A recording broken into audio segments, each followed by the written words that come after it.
Domestic violence against women.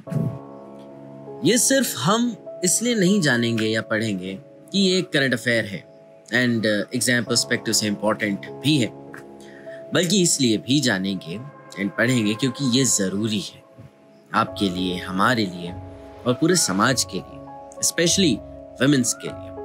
नमस्कार and warm welcome from एक्सेक्टाइज team. मैं हूं दीपक एंड आज हम डोमेस्टिक वायलेंस अगेंस्ट विमेन के बारे में जानेंगे और क्या कानून कहता है, क्या सुप्रीम कोर्ट ऑफ इंडिया कहता है और क्या बाकी इंटरनेशनल एंटिटीज कहती हैं, ये जानेंगे।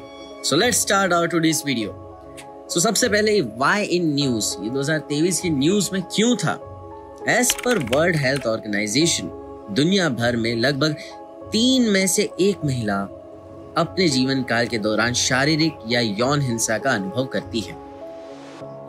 और अगर बात की जाए status of domestic violence against women in India, then according to national family health survey NFHS 5 2019-2021, percentage of spousal abuse was higher in Karnataka, followed by Bihar, Manipur and Telangana. 29.3% ever married women aged 18 to 49 years have experienced spousal violence, physical and or sexual violence. पति पत्नी के बीच दुर्व्यवहार का प्रतिशत कर्नाटक में अधिक था। इसके बाद बिहार, मणिपुर और तेलंगाना का स्थान था। 18 से लेके 49 वर्ष की आयु की 29.3% अविवाहित महिलाओं ने वैवाहिक हिंसा, शारीरिक और यौन हिंसा यानी फिजिकल एंड सेक्सुअल वायलेंस का अनुभव किया है। अब law for domestic violence in India क्या है, ये जरूर जान लीजिए। आर्टिकल 15 सब क्लॉज 3 लेजिस्लेचर को महिलाओं और बच्चों के लिए विशेष प्रावधान करने की शक्ति देता है। इस शक्ति का प्रयोग करते हुए the protection of women from domestic violence act PWDVA 2005 अधिनियमित किया गया। अब की फीचर्स ऑफ PWDVA 2005 क्या कहता है? इसके की फीचर्स हैं घरेलू हिंसा में शारीरिक, मौखिक, भावनात्मक, आर्थिक या और यौन शोषण शामिल है। कवरेज की बात की जाए तो सभी महिलाएं जो मां, बहन, पत्नी, विधवा और partners living in a shared household. एक बच्चा भी अधिनियम के तहत राहत का हकदार है। किसी भी ऐसे व्यक्ति के खिलाफ शिकायत दर्ज की जा सकती है जो पीड़ित महिला के साथ घरेलू संबंध में है या रहा है। सुप्रीम कोर्ट ने 2016 में हीरल P हरसोना और अन्य बनाम कुसुम नरोत्तम दास हरसोरा एवं अन्य केस ने व्यक्ति शब्द से पहले वयस्क पुरुष शब्द को हटा दिया। यानी सीधी सरल भाषा में this case has struck down the words adult male before the word person. Relatives of husband or male partner includes both male and female relatives of male partner. एक पीड़ित व्यक्ति या संरक्षण अधिकारी, प्रोटेक्शन ऑफिसर या पीड़ित व्यक्ति की ओर से कोई अन्य व्यक्ति इस अधिनियम के तहत एक या अधिक राहत की मांग करते हुए मजिस्ट्रेट के समक्ष आवेदन प्रस्तुत कर सकता है। पीड़ित को आश्रय या चिकित्सा सहायता प्रदान करने के लिए आश्रय गृह या चिकित्सा सुविधा का प्रावधान अधिनियम मौजूदा कानून के अतिरिक्त है।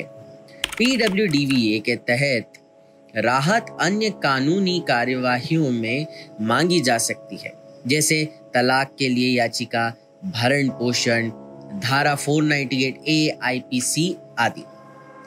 IPC की धारा 498A जो कोई भी किसी महिला का पति या पति का रिश्तेदार होते हुए ऐसी महिला के साथ क्रूरता करेगा, उसे 3 साल तक की कैद की सजा हो सकती है और जुर्माना भी लगाया जा सकता है।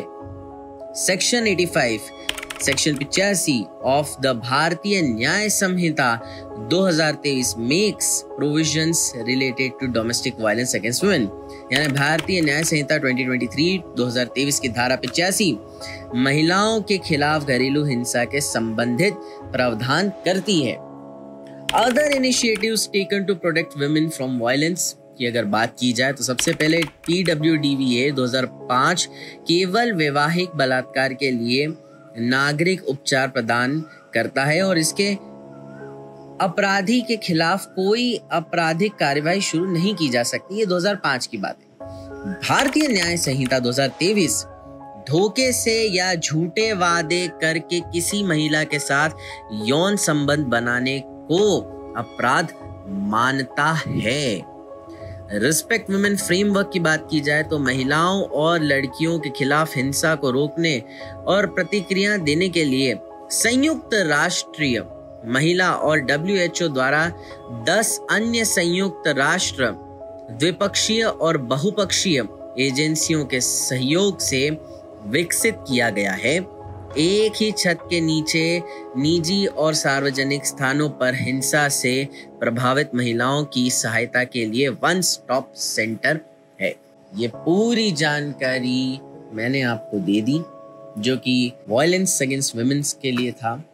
करंट अफेयर्स में भी इसका बहुत इम्पोर्टेंस है क्योंकि ये 2023 में एक हॉट टॉपिक था।